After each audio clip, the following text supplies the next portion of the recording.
C'est ma route mondele que na ko ka place oté. Na bazongisa na bango yo ke ofanda ba place abo. Ya zala être aussi ce qui a sambi ma ramener simba bon.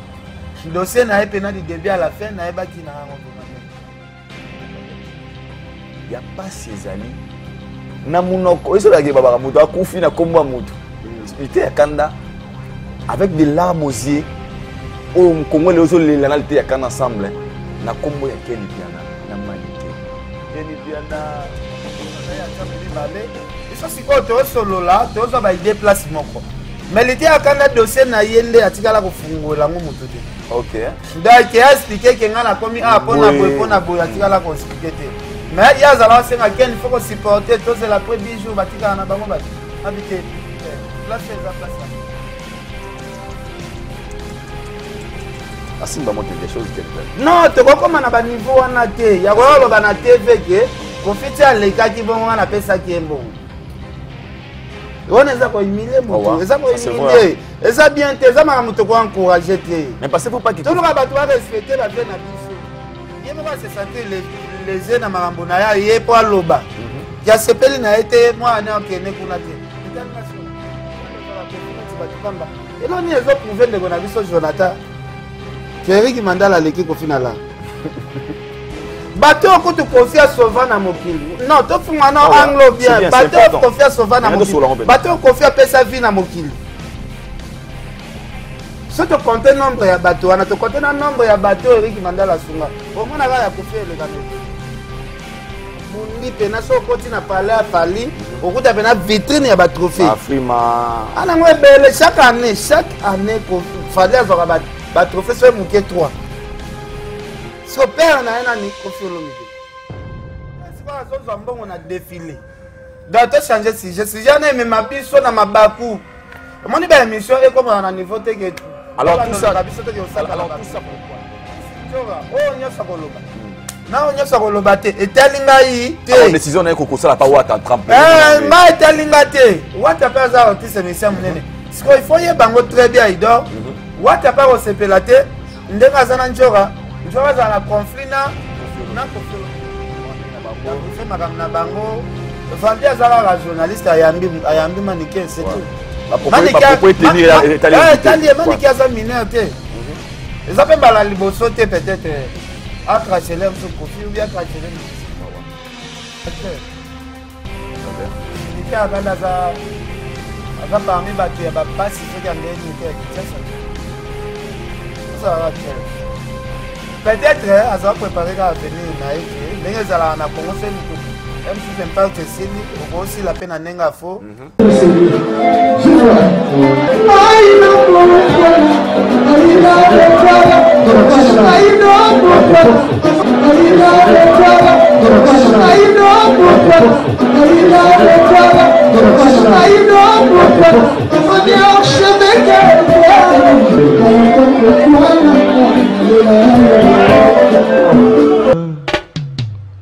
Haïdor Bokwala, le Brésilien Djile Kouyaté.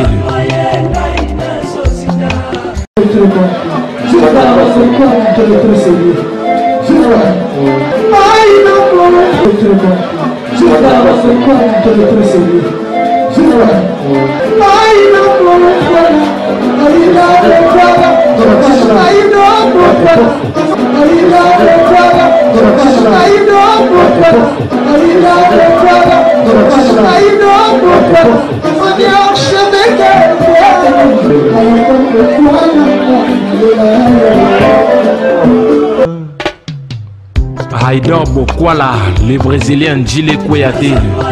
Voilà, bienvenue chez Haïdor Show, fidèles internautes, vous qui nous suivez de partout à travers le monde dans votre émission Haïdor Show. Une émission qui est présentée par moi-même, votre Haïdor Bokwala, les Brésiliens. Bonjour et bonsoir à l'ère à laquelle vous nous captez. Botala biso partout à travers le monde, naba USA, naba Paris, naba London. Botala biso naba Kisensu, naba Malweka, naba Djibouti, naba Kenya, partout. Oh, les Brésiliens. Je vous rappelle que nous sommes bel et bien en RDC, précisément dans la capitale ville-province de Kinshasa. Mboka Moto, Mboka Moyi, mais Mboka Nabiso, nous sommes fiers d'être les Congolais et puis nous sommes fiers, il y a Rosalabongo, Awanakata Congo, Rosalabongo, Mboka Nabiso. Derrière la caméra, il s'appelle Richard Ntessa, balobi noir américain, pour me couleur. Et ça, Richard a changé pour ça. Richard Ntessa, noir américain, c'est lui qui va nous aider pour cette très belle réalisation. Aujourd'hui, j'ai un grand réel plaisir encore une fois de recevoir pour vous un confrère à moi, un frère que j'aime beaucoup. Il dort beaucoup à la Tolingato, Yamaraken et puis Anatou Santarama qui est Ken. C'est une personne qu'on aime beaucoup. Ken est vraiment à longue labso stress. Ken, des fois, malgré ses délires, a poussé à la réflexion un peu. Musique, un père responsable et papa de la maison. Et puis le patron des Fimbu. Avec Ken et Piana, nous allons faire des analyses concernant les actualités aux domaines sur la toile. Nous allons parler de cette affaire conflit et Kofi Olomide et ses frères, notre confrère Renaud Tabilari. Nous allons parler aussi à l'histoire de Kissinjora ou à Tiki Bongo quartier latino. Donc sur la personne, pourquoi pas, il y a Nengen de Ronabi Solité à Kanda, Azako Lana Kombo, Yakeni, Piana Manike. Il y a plein de sujets où nous avons aborder juste rapidement avec notre invité d'aujourd'hui. Cette émission fera plaisir comme ça à Madame Lydie Ofula, la grande dame Lydie Ofula. Elle nous suit depuis quelque part. Salutations à vous, Maman Sociale Lydie Ofula. Et pourquoi pas aussi à Glody Kala, les Spiritas. Glody Kala Spiritas, salutations à toi mon frère, à Glody Kala. Il nous suit depuis les États-Unis d'Amérique. Dadi Temberial de Madrid, mon frère, salutations à toi. Dadi Temberial de Madrid, de Miguel Boutidou, Miguel, il nous suit. Je vous aime aussi, donc abonnez-vous massivement sur Aïdor Média Télévision. Je ne suis pas déjà sur Richard Pémédé de dire un bonjour à mon invité. Il répond au nom de Ken Piana Makizembe. Salut le piano. Salut, Aldo. Quinoa de naissance. Donc, na pensiona mbote premièrement. Merci beaucoup, Teno. Na banda mbote mingi na basali Nzambe. Na bandina na prophète Emmanuel Dodi. O Alexanga. Je reçois Jésus-Christ, mon Seigneur Sauveur.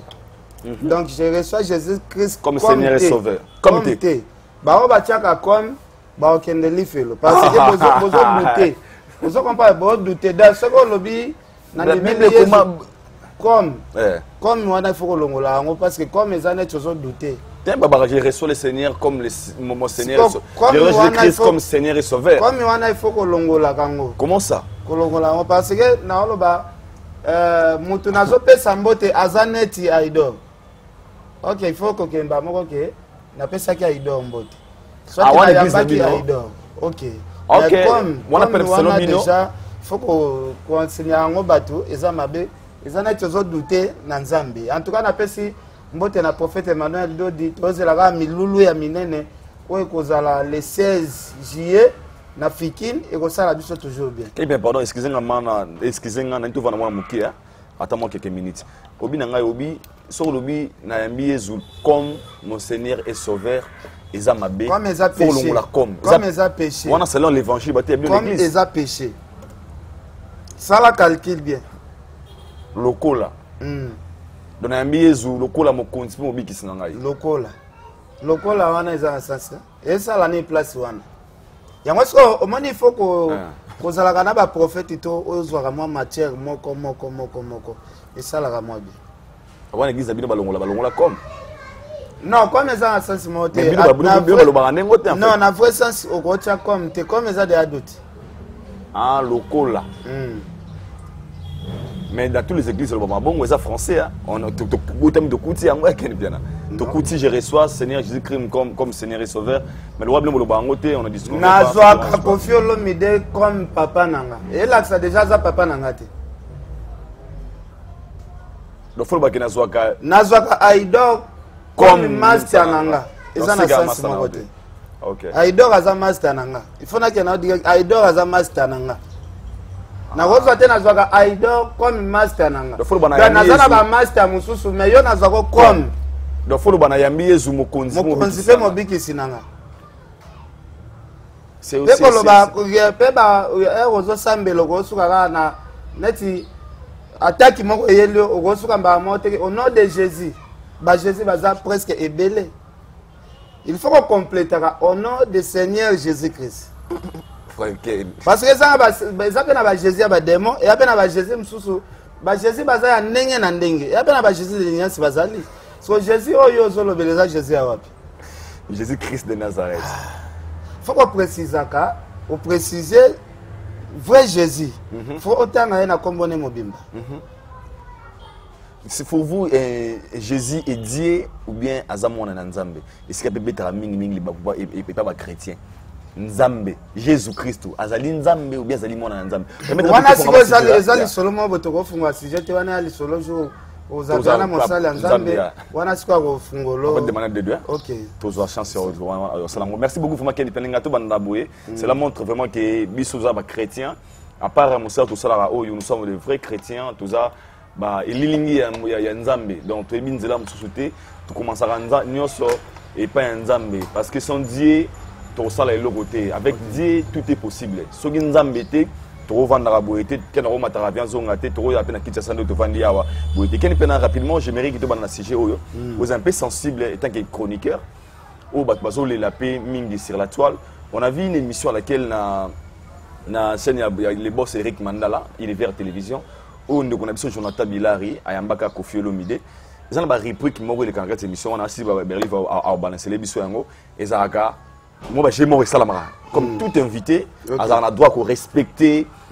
coutume et émission alors on avait vu dans cette émission au Kofi Olomide bah tourner la question on apparemment il doutait à ça OK ça qui peut être bien émission live Jonathan Bilari à mon avis, il manque un respect à l'égard de Kofi Olomide, à l'égard de Kofi Olomide, comment on respecter. Il y a une émission mais récemment, on a vu une émission hier où Jonathan Bilari a Kebisi Kofi Olomide.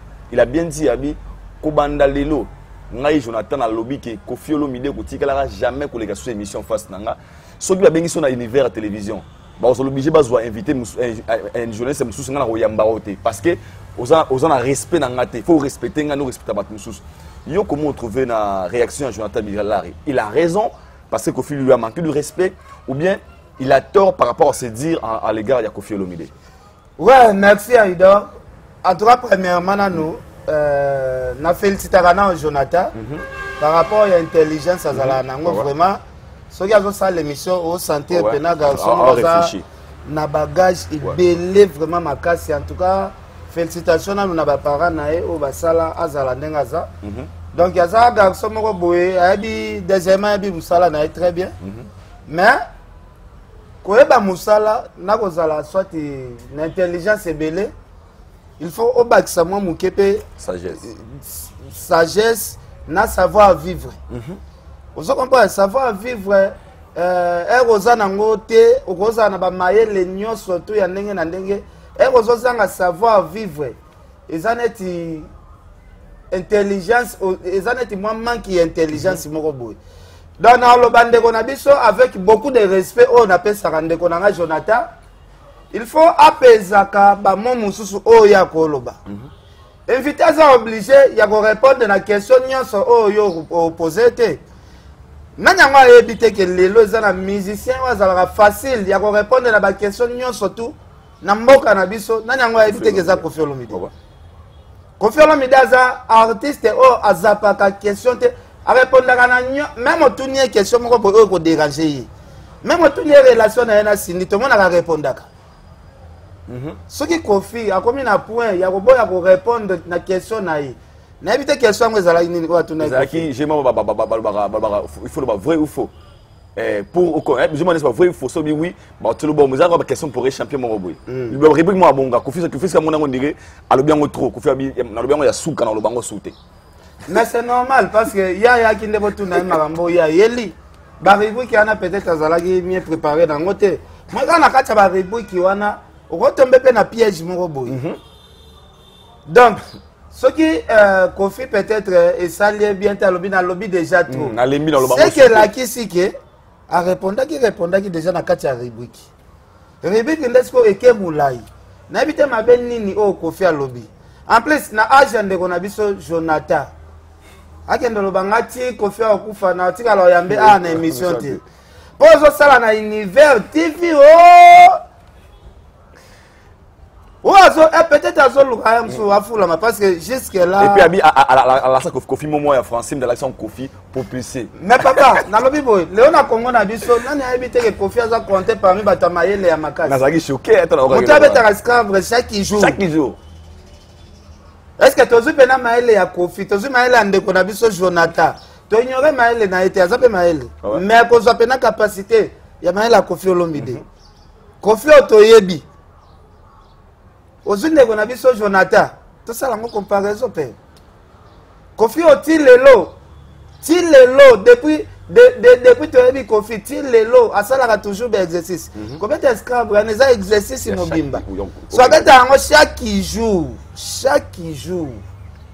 Après Jonathan a expliqué biso que ça na moko boy Kofi ayeba kité. Mande na lakisi. Mais moi na bité soki to ya TV ngo pona ba kivanteur aboy. Na désolé azan de konanga confrère nanga na ta ya ko critiquer te mais na lo ba oeza essentiel que à contrôler moi ba mot. Parce que il y a ba musicien oye a ko exploiter ba mot na ke na lakisi mo boy ya français. C'est que un jour peut à exploiter même les paroles et c'est pas au hasard. Parce que n'importe na so bata mayele otoyebi ya mayele fort. Na ba musicien. Na ba musicien. Et ça au hasard quoi? Et ça fait na so Kofi Olomide et ça na buron pe la wana mona kana. Na lempe la pe za mayele fort. Na Blaise Boula. Ba on 5. Na Blaise Boula. Et rozolo bobi na corriger Kofi. Même si on a ba combo to tani nyoso wana, peut-être Kofi à l'équipe bato nyoso na mayele. Le lokoto congolais nyoso to lo ba Kofi so kan ya postuler na liste ya ba président de la République. Tout le monde est d'accord que Kofi so kan ya postuler tant que président de la République, tout le monde est d'accord que niveau na yezo mériter ba place yana. So un certain Jonathan, oyebani pena nous te pose ça na univers. Mais Abi va passer Kofi Mbongo ebele avant l'émission on a dit qu'il fallait respecter Abi va passer Kofi Mbongo ebele, il devrait respecter les lois, il y a émission. Mais na lobi boy Aidor. Ouais. Yo quand si Kofi so galinga sala na yo émission. A côté l'audience oyo za na ngoti que on va apporter quelque chose, et pas qu'on va apporter quelque chose. Et ça n'est pas mélange, il y a ben impact. Yo quand si n'engé Kofi le gars qui pas Papa Mupaso là, Papa Mupaso là c'est foutu Kofi. Je pense pas. Papa Mupaso là ça la combo na tonga combo na et comme danger. Kofi Olomide nenga sale émission na Frank. Oyem ça Frank il a foutu qui Kofi Olomide. Le compteur goudem c'est tellement transport. Donc Frank a sala qui est fort. Et déjà Frank combo ne comme plafond. Kofi a une émission Frank na facilité. So ndeko na biso Jonathan. Première fois na vie na ye depuis abotama première fois na vie na ye.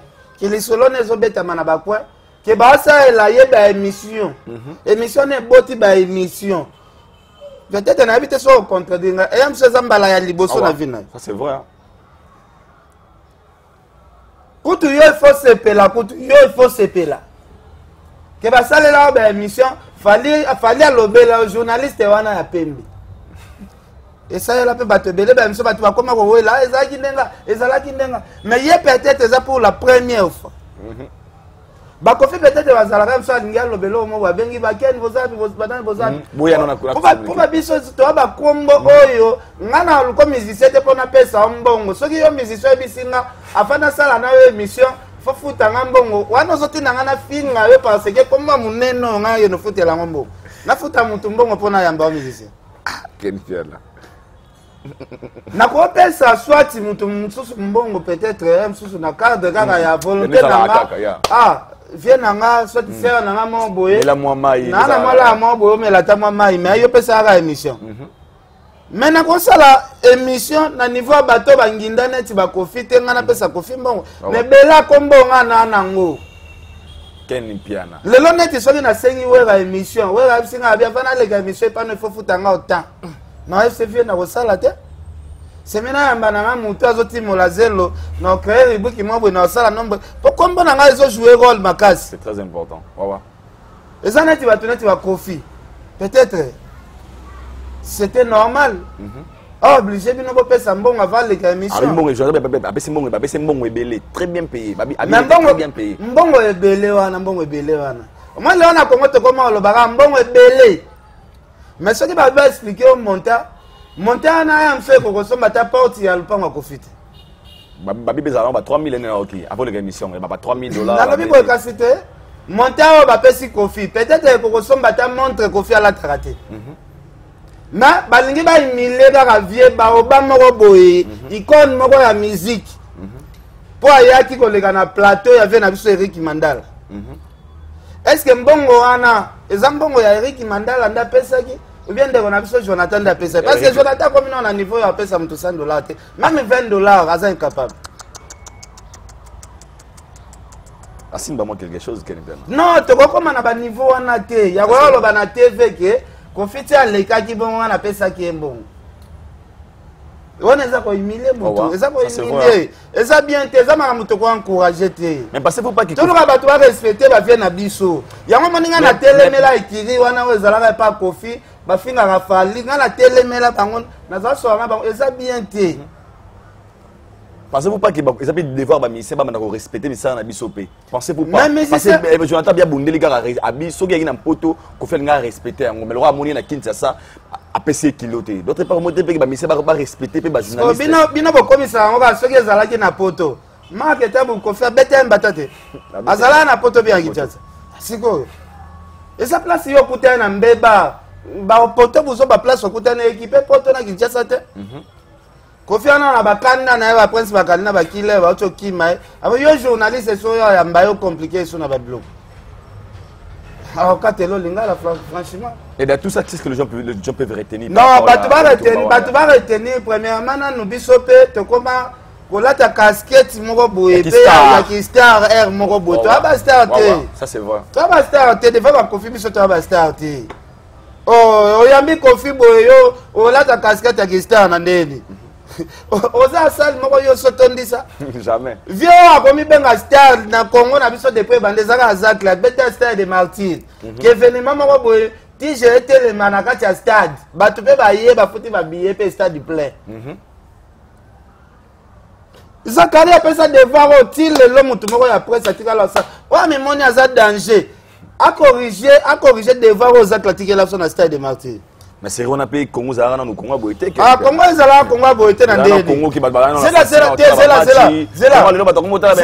Congo Zara Congo boité ah soza kwa mezaka wana na nubukana te ezati lelo ba ah para des peuples zaka wana ti lelo na nubabuka ngote Congo kutu biloko ebakisa ba so de muto ezalaka te kutu ebakisa internet ezalaka série na te internet koti kutu si le Congo qui dit Congo ils ont avancé. Donc c'est là vous Jacques ça meilleur journaliste à Congo. Makambo sala mutu moko atika la sala ngazana. C'est donc quel photo bunda to koma niveau. Ya makambo via na sala. Na so ebisa yo. RTNC journal alingala Olexa ngona ndengeni. Olexa ngona ndengeni. Ke mission moko boye zo yambaka batu boye sans casting biloko ane zalaka te. Zakaria a imposé ba style aux arrêts difficiles à imposer. Que mutako ya pe ba bando tune ba questionner na plateau sans pour autant ya osale casting ya lobadini ya osalane. Tuna ba wengi à l'époque mona boya. Ba manda chebo ana fa ba yamba faut ba tout ba fandi sona ba tout ko lobadini boy. Nde ba cheo na liste. Oso comprendre pourquoi wenge kala bazala na porte-parole moko kaka porte-parole en pe ya intello. Parce que Mme Bezala compliqué à l'époque. Porte-parole, il y a Moutou Mafou Neti Basankara Bamosa, on les kate. Ah, bon ça. Ah, ok. Par rapport à la langue, ils sont obligés. Il y a un moment lelo, Makambo comme facile, Zach les bababas, il faut qu'on paye ça à merci. À ça, un pont et à Makasi. Le nom n'a pas moi, Zakaria a facilité le Komoro. On va porter parole net ba merveille rambo ba comme il peut obliger à koleka ba mosaka ba koleka ba sankara ba koleka ba papi les princes mais ba tango er monde ba finga Zach les comme ça na fort RTV zala il faut ba français faut ba kokoma po ba tout nos questions sont na écrit yo pe faut son sa réponse na kokoma ba mona na te ba tiata mitute siko vient na biso Zach les atikala jamais kutu kolobalanga jana ke musicien botina kokufa na yamba ete mais to respecter batuti o souhaiter les mutu tina kokuti ya kokufa abia si comme ça ba avocat ya so ba avocat na ye ba sa ba papier papa o ko utiliser monyo surtout ko tshaka liwati ata swana na mutu de kola para na niveau ti ya liwate to mona conflit awa ya waze kwa na Kofi balapa na ndai liwati nzamba sata ba sola nzambe na sata ba sola lelo basuki wapi ba solo li sanza na sata ba sola ça c'est vrai vie za mulai ndeko na Jonathan vie za mulai uko tout na problème ngo ese na oseko na ngoka Kofi Keba vie eza moulayi masa. Keba. Tu vois bien on ndenge monde di place comme ça bisote. Okoko ma place moko boye na mboka moko peut-être maman na complication mais mboka na mutana relation ya obimission na problème aussi emso kofi kaka. Merci beaucoup Kenny Pena. C'est vraiment à retenir, hein. C'est très profond le Rolobia. On a vu tout battre la relation. Quand ça t'est le lopo na Eric Mandala, yo moni que yo comme osukisi de relation. On a millionnaire, hein. Eric Mandala cause la millionnaire. Ouais. Mais lobby okuna Eric Mandala ensemble té. Parce que ça confiance c'est pas mutamokilité. Mutamokili toyebi ba déception ya pas batamokili. Ça c'est profond. Ouais. Et lika muté fait za la mingi ka pas ensemble. Nzambe ndatika kabiso te. Aida ngana lelo to ba master to kutana to solo laka to partage makambo bele ensemble. Obi lelo so ngana dae so ti yo dae ki kama de kufi. Emsu makolo pesa la kilo msu yo tika ngata da cimetière. Mais les seuls amis fidèles, o tika hamutute. Ti place va couler ça à Jésus-Christ. Wow. Jésus-Christ ça les seuls amis fidèles. De photo Québec. Photo Québec a rosa relation na yona Eric Mandala. On va nous avoir confiné tu vas tout pamba. Et là on y est prouvé de qu'on a vu sur Jonathan que Eric Mandala l'équipe confina là. Bateau ko tu confiance souvent na mokili. Non, to fuma non anglo bien. Bateau confiance souvent na mokili. Bateau confiance pesa vie na mokili. Si tu comptes nombre ya bateau, on a te compté le nombre ya bateau Eric Mandala sunga. Au moins na ya confiance le ganebele. Tout ça va peine clair. Kofi a bandi ko sunga batu depuis 1980 quelque. Vient faire Eric Mandala za patron. On est patron. Mais bango bazana ti ba patron sika. Ba Kofi baza ba patron ya kala. Père, on m'a dit Kofi to so arate abeta musique ya danger. To kenda apena ba anglais mususu ko. Oh, Kofi appelle ça musicien goût. Que musicien il faut tambola na kala danger. Asa premier musicien côté 600. Mais c'est 600 na mboko et combien là ba tout devoir. Que chaque leader azoluka ngape na corriger loko Kofi asali. Kofi aza musicien à Liboso. Mon frère to za mona mon frère za quartier ya Banzambe. Il faut za la riche soki andeni. Faut za otonga na mon frère. Kofi musicien à Liboso atonga parler na mon frère. Musicien à Liboso après jiba yesima. N'habitez ce qui oso comprendre très bien Kenny Pena. Na comprendre. Kofi aza musicien à Liboso. O akotisi la so karo Jaguar na mboko oyo. Jaguar ane comme punition à musicien to azoluka Jaguar. Kofi aza musicien à Liboso. Tolongo la ba vieux ba kufa la ba vieux ba pema. Parce que ba vieux tabulei bazate tolongo ba na ba discussion. Kofi aza muto Liboso. O acha défi ya kobeta ba sala minene. Sal nini ya munene o Kofi abeta o musicien mo kwa Congo alandate. Parce que Kofi appelle ça devant. Ceux qui a bêté ça le bon musicien nyoso tout à mon a pas confirmé faut na bêta ça le Kofi abeta ki. So mutu ya munene bongo mutu ya munene bongo. Mutu ya munene bongo. Ndeko na biso Jonathan ozo dance. Non critiquer était à courage. Na habité avant alobela Kofi ba propose oloba. Est-ce que pesaki lolemu na ye combien de fois? Pour ça ba lobi avant loba likambo il faut tourner la no 7 fois. Ba lola lolemu wana ozo tangama ya salité 7 fois. Kofi olomide aza artiste ya Liboso. O abimisi artiste ya munene ya mboka na biso o aleki ba artiste tout na ba trophée na ba mérite. Mais fallait de là l'équipe a mis nyonso ya Congo tolongo la ba mettre Gims donc na ba mission ba to ba bibisi. Fallait à l'équipe parce que lelo fallait za ba trophée o penozo santé que moi na Kofi asali musala bundi. Bundi pena so koti na palais a fali okuta pena vitrine ya ba trophée. Afrima. Ana ngwe bele chaque année fallait za ba trophée so muke 3. So père na ena ni Kofi Olomide. Kofi aza musicien à Liboso.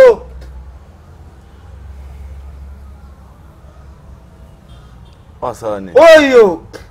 Abimisi mwana maneke ya grave.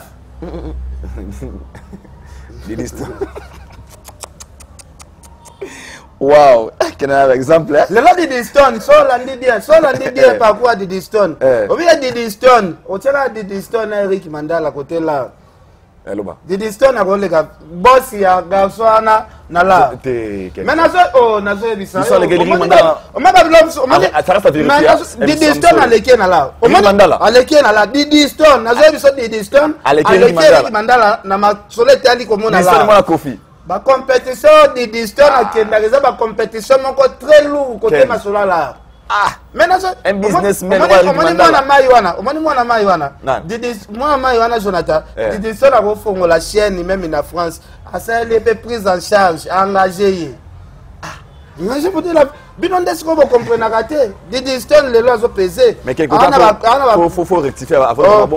Mais avant yoya bisanga dans rectifier. Il faut qu'on compte Eric Mandala les a combien? Il y a des distances les a combien? Avant on stopper na bon côté. Et on na ba enquête, na ba vérification na na sali. Des distances on hôtel émission nande ko na biso Eric Mandala côté man. Distances moi la Kofi. Mais oh peut-être yo mon ara des distances a défilé Olandela ke na succité. Alors vérifier ça. Moi na mai wana za na lar ya defate na minicho Diddy Stone na mbongo ya defate na minicho aleki ba star rebelle mona na Congo na bala lokola rebelle yo ba koshanga la défiler ya ba 1 million de dollars oh te va combien comment il mais yo siko avant oya sur deuxième émission il faut vérifier après oya to ça la deuxième émission pourquoi on appelle boye Diddy Stone lelo na père na mo kuta komi na doute que ya l'équipe mo ande na la mais faut la ça reste à vérifier Diddy Stone na minute on a Kofi ça langage que lui yo bien confirme so télé mais sous na mo ane ça reste à vérifier Luka o vérifier na uti poto oh merci na uti poto na uti ko yo ka ba secret mususu o moni mo na Diddy Stone ande inventaire te ana manière bana poto balobela ka mbongo te donc c'est que ba fali na mbongo li sont les fali na mbongo père le ka fali na ndedi fali ya zela fali zela te ya za manekete fali ndeo ya le na musique fali o défiler pe fali mélanger tous les deux zela te kasi te ya na bi fali azo mélanger tous les deux ali mbongo musique o défiler pe fali défiler ka défiler ka mais c'est ça na ba man o défiler ana ba défilé belé pe ba film raté keni bien mais na je bisayo tonga toyeba na je bisayo tonga toyeba le lobby no comment comparer Fali na ba vie ezala pour na respect yo no pese exemple de Diddy ça donc on a l'aise na bien ezala kaka pour na respect mais celui to lobby pe na to tia mindu ki to ba na expliquer makambo mso clair. Oh, fallait l'équipe va faire belé na bala. Net venu fallait que na mbongo. Oh, na autant à combattre parce que va faire va mériter respect. Respect. Toi ça na wenge le 30 juin. Comme ça, toi ça na ba émission sur na souple à Maloba. Tout ça reste à vérifier. Mais ça reste à vérifier. Il faut vérifier mais propos ya mona nous. Na boité, na bien des propos tenus dans ce que j'ai Ken Piana. Et moi j'ai vérifié pour ne pas na boya, peut-être que cause à peine a raison. Mais na faut na vérifier avant ndima. Oh, tu bien na Ken Piana Diddy Stone avec Eric Mandala na mbongo, ça reste à vérifier. Diddy Stone ça reste à vérifier. Diddy Stone à l'équipe Fali Nambongo, ça reste à vérifier. Oui, mais pourquoi dans Loba dans tout un pétole que Diddy Stone à l'équipe Mandala na Loba mata 1000. Pourquoi? Mais avec tant de conviction. Tu es bien en bisogno to mona ke musala boye ndezo kotela na nimbongo. Ngana confirmation musala l'équipe Mandala te. Ana un businessman, Ana Univers Group, Chana TV. Merci beaucoup. Ouais. Aginda. Un businessman. Na bien abandi business on mbokani. Si je ne me trompe pas. T'es yo ou Afrique. Zala clair. Ouais, non, Zala clair. Avant Afrique. Après Afrique. Kenya Afrique d'ici. OK. Est-ce que tu as ça débat? T'es. Pone. Andeni. Kayo yebit. Ce qui déjà ba biso boss mo ngindi Kenya na Afrique d'ici. Tu as une discussion ça la tête. Tu peux ça va te respect. Je n'en comprends pas. Parce que ma patron, oh, Babimara, tu vas aller passer à Bambongo, Jimmy Belaou. Ah, pardon, tout Sénégal, pardon. Des distances, c'est quoi, on a défilé. Donc, tu as changé de sujet. Si j'en ai, mais ma bille, dans ma bakou. Mon émission est comme on a niveau que Alors tout ça pourquoi? Qu'est-ce qui a mené comme un exemple? À défendre les droits. Non, à défendre les droits. Il y a CPL ça. Patron place il y a Zosal. Mais patron a besoin de l'eau. Patron a ah. Mais il y a son respecté profiter. C'est qu'un jour pas respecter mon inga n'a patron et de santé. On s'en comprend. C'est top. Mais c'est quel bien. Toi on a Kofi Olomide. Mais quel linga Kofi Mingesh apparemment. Non, ça ko linga était viens na âge ya zana ngote. Viens na âge ya zana ngo mérité pe. Ça fait du bien. Ah mais a mérité pe buzoba penate. Olinga Kofi trop sincèrement. Quel bien na magazine. Tout ça na Kofi Olomide. Tomoni ndekuna biso Kisinjora. Oyo, tout ça les réconciliations aux acquis wana et pas grand prêtre Willy Moucheni que j'ai sali la Willy, Willy Moucheni. Na maniqué, na presse babagi pona bonheur ya prince Babia. Pona bonheur ya prince Babia photo bunda. Kisinjora na maniqué bazala uni. Et ma grande surprise, selon les échos que Kofi Olomide alinga zwa Babia, prince Babia en charge. À côté il paraît na quartier la tant que n'importe le mois bon mais tout monde Kisinjora beleki à l'ongwe maniqué kuna leki a boyine maman baba Kofi dans tout ça quel est piano qui joue réconciliation langage lectine go ça là par rapport ya maniqué na Kisinjora na carrière prince Babia bon aido na yebisa yo ngana ko flatter maniqué te na flatter penjo raté voilà mais ba aller ba même la prince Babia nanga moko ya mwase na fandi boy na komi yoke la mwana batu na mawa mwana moko respect mwana moko aza bien kolobate na yoki il paraît kokendete na il paraît Kofi Willy Moucheni na senga ki Kofi Olomide prince Babia akota quartier la terre Kofi aboyaki premièrement lobino ba ye ba mama ne ba baluka pa pamba mais bato ba bete ana Kofi nini scrap ana ba zalaki mo ebele ba meki Willy Moucheni ameki ko proposer bango lisolo wana balobi non to luka to convaincre Kofi Kofi akota parler era bima ba tutu ba telemeli Kofi ba bino fo sunga mwana asa mwana Babia atalaka Babia za petit na kufa mwana azokemba sunga ye kaka zoye et ça la bien kutu sala ya ta moi surprise ata tourner États-Unis oyo cha petit na liste beti se ata moi tourner États-Unis au sala bien Kofi andimi Kofi abengi prince Babia ba sololi prince Babia lobi naza d'accord papa ngana afanda boye ba sololi na prince Babia ye moko Kofi Olomide mais oui ya Willy Moucheni abengi maniqué poitou na ye marambu ya prince kokote pa Kofi ndenge ba soli maniqué abisi ya Willy Moucheni zela na ko répondre on a réfléchir nan rendez-vous ya prince Babia na Willy Moucheni na rendez-vous ya prince Babia na Willy Moucheni pas même pas Kofi Olomide neti lobby po ba kende ba officialiser vidéo salema ezanati lelo boye ba guerre bandi njora maniqué basangani allez ba grenade chez Kofi Kofi Olomide 2h du matin colère leki azu émission na tindeli yango pa ya Moucheni Vieux Moucheni a bengi nga lobi Ken tala vraiment ba effort tout na sali vraiment ya Willy Moucheni a olela na chombo ba effort nyonso pena na sali pona Babia za la presse za la bien mais esala nga pasi bon nga moyena kota mabamba ngo ezate za mambu ya famille bato mais nga moyena kota ngo eza vraiment te mais nga linga kinde baluka ba sauver ka prince batala nanu place intérêt prince eza tout quand on te déranger dans place sauter parce que prince Babia zalaka na pas héritier à l'aise mais cause ya kolonga ya prince Babia pas héritier mokili mombe yebi lelo Kofi azwaki Kofi akende aux États-Unis kalate ataki na liste déjà sur la même États-Unis mais déjà pour ba projet tout et na mai que bientôt retenir na maramo nyoso non nga eloko retenir eza na ngote nga moyena chama lobezate ezaka famille bato te otala ndenge ezokindi po nga na regarder relation na bien na Kofi na regarder relation na nga bien na Kisinjora na maniqué dans makambu na bango vraiment etali avenir ya prince na bando kota ngo sumingi te po to sala nyonso oto ko sala esimba na ngokata L'autre raison par rapport à nous le bagage pas ya Willy Obi, ouais Willy na boy to zonga susu awa. Tu peux raison que oui bagage comme boy peut-être. Mais na ebisio lelo nazo informer ido na ndimite que appel ya Manike soit appel à Kisinjora et pas ya Willy Mouché na ndimite que ya Willy Mouché na décrocher téléphone. Oh. Kasi da ya Willy aza totalement déçu. Totalement déçu. C'est malheureux hein. Tolobanine.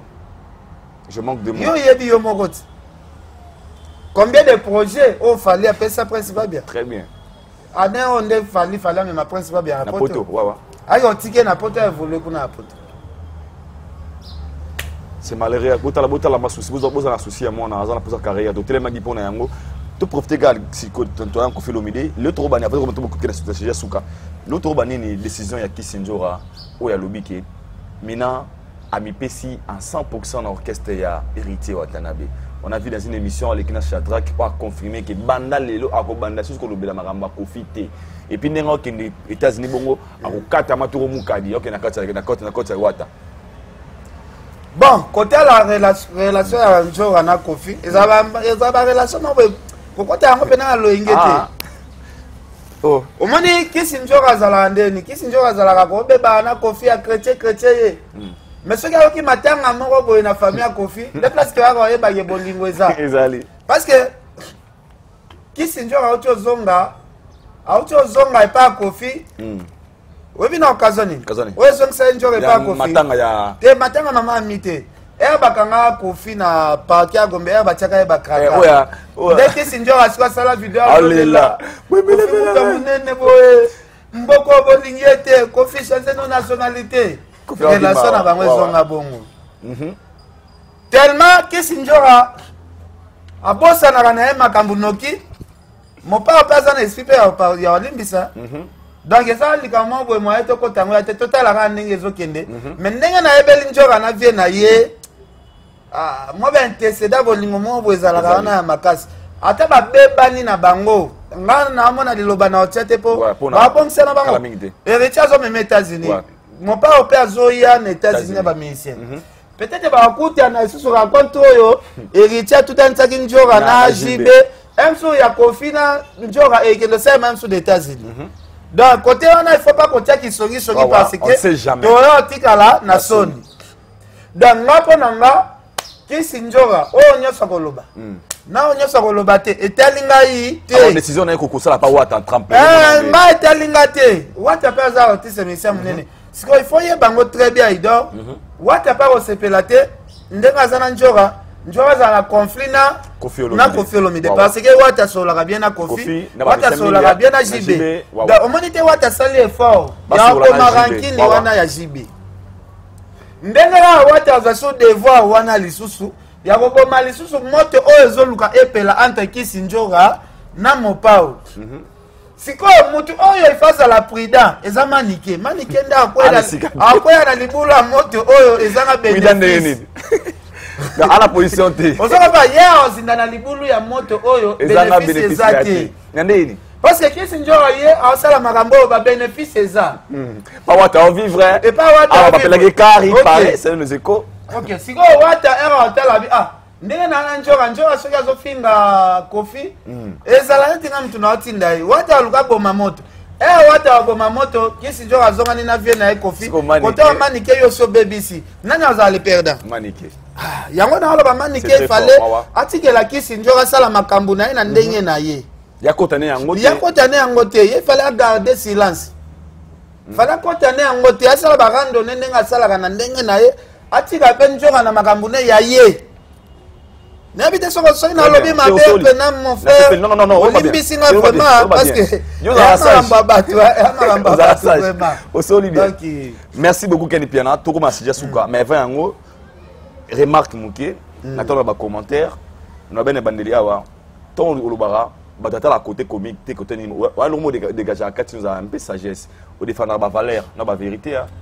Vous avez un bateau vraiment sur talio à tout ce que ça bateau vous a coûté le mot vous a vrai non le bon moment fois mon frère non le bon haute voix quand je vous reçois tu as bien parlé ici à Jonathan Lilari au Téléméliango mais une vidéo au Manike tout ça dernièrement la chaîne Yuna Valid Tambo au bac ba occupé passe ba week-end comment tu peux permettre à Maniké de passer na chaîne na yo ya ko tenir ba propos à l'égard ya Koffi Olomide o esungi bande communauté peut-être que la façon dont Maniké a traité Koffi babi est-ce qu'il est important que l'émission ait les Kapenza?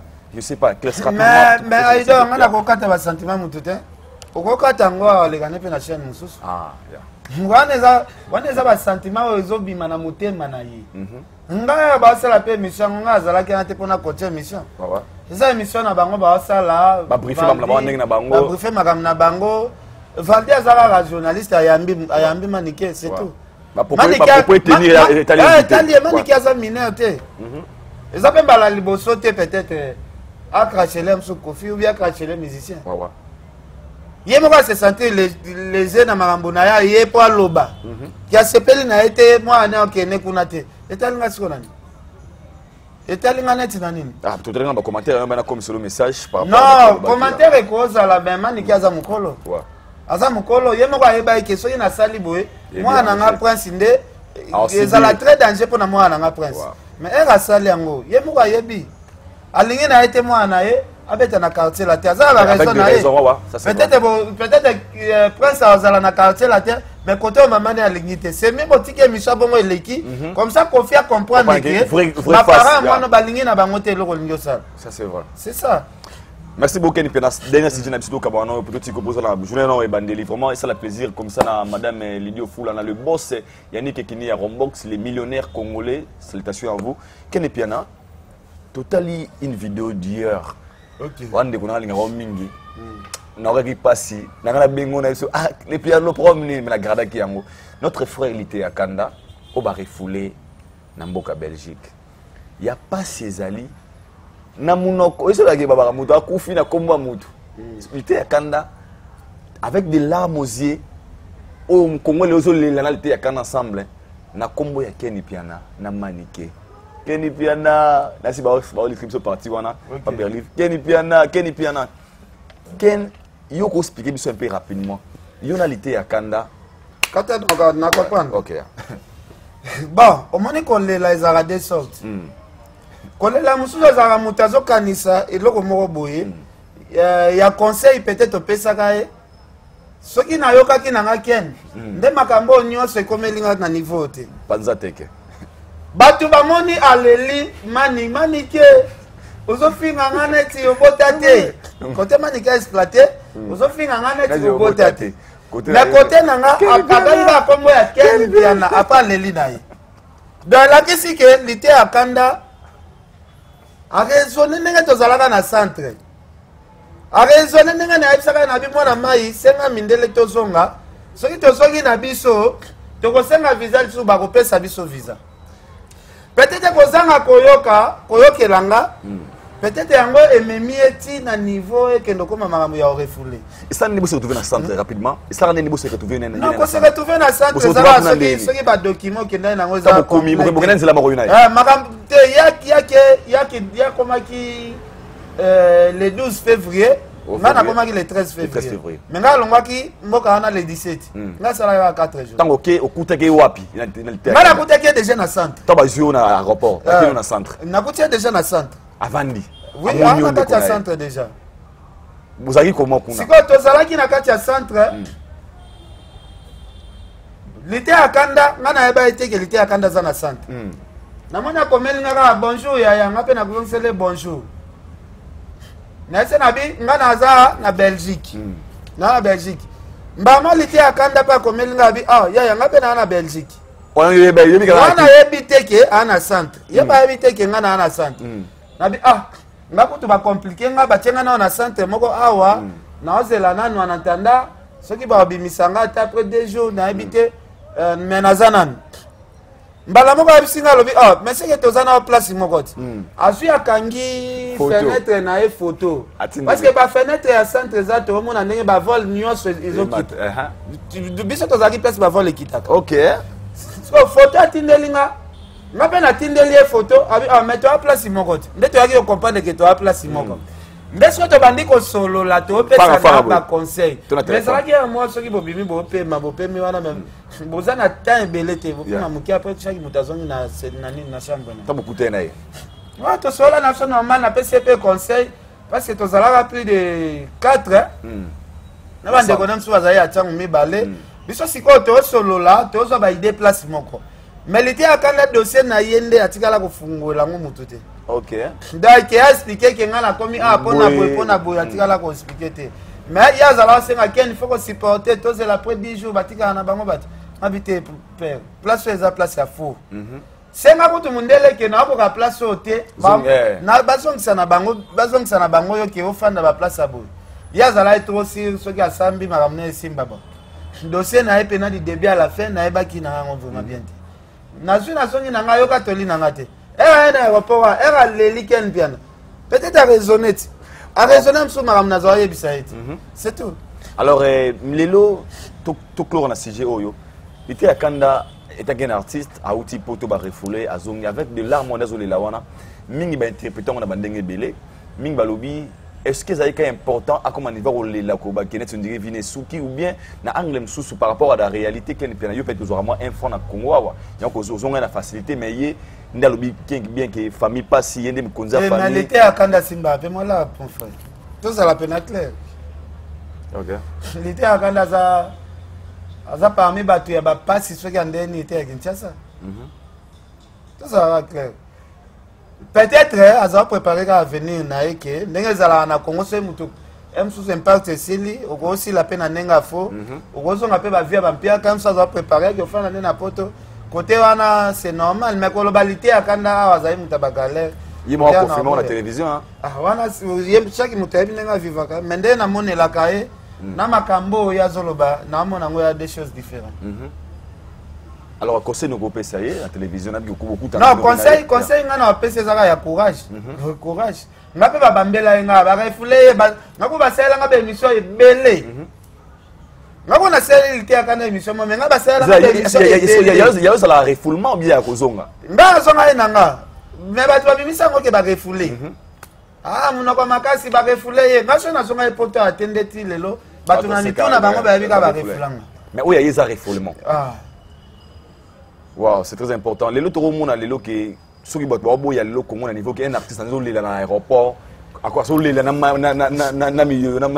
c'est que c'est quelque chose qui ne marche pas aussi au Congo. Na Congo ça quoi les questions te wana za te otu mulanga na lobalokalo. Non, ça la question. En tout cas Joël Salambi. Eve Luizo Mbata, Adel Djoko Bagou Danger, Prince Yaweli, c'est Apolline Lumumba, RDC Monde. Adel Djoko Bagou Danger. Vraiment comme continue maramba mboka na kata na cette émission peut-être yo ko comme sur net garçon na o ken na Alexis sauter de maramba mboka ndé na boy parce que yebi na biso maramba na mboka mutakoki mape c'est normal. Mais est-ce que papa maniquer à l'égard il y a le critère Kanda il y a normal. Bon wana faut yamba maniquer wana ngana vidéo na. OK, merci beaucoup Kenny Piana, nous sommes arrivés à la fin. Merci beaucoup à Kenny Piana, l'animation d'une bien émission, un gars très intelligent, très sage, je peux dire. Merci derrière la caméra, il s'appelle Richard. Cette émission fera plaisir comme ça au boss Yannick Ekini à Rombox, c'est les millionnaires congolais. Salutations à vous, le boss Yannick Ekini. Pourquoi pas aussi à Madame Lydie Ofula. Elle nous suit, Madame Lydie Ofula. Salutations. Et Sika Ozali, Nabato, tout Balingaïdor, beaucoup les Brésiliens. Je vous aime aussi. Abonnez-vous massivement à Yaïdor, mais la télévision. Laissez-moi vous dire bye bye. On se retrouve tous au prochain numéro d'ici là. Portez-vous bien. Allez, big up.